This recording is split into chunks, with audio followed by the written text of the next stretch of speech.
Hi, I'm Dr Dino and this is Ichthyovenator. It existed in the early Cretaceous in Laos. Let's unbox it and see what's interesting about it.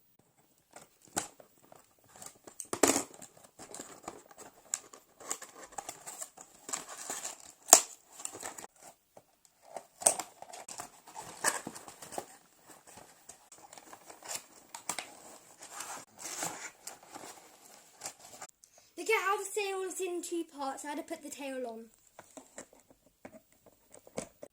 It roars and chomps and it's a pestiferous dinosaur. That means it mostly eats fish and smaller dinosaurs.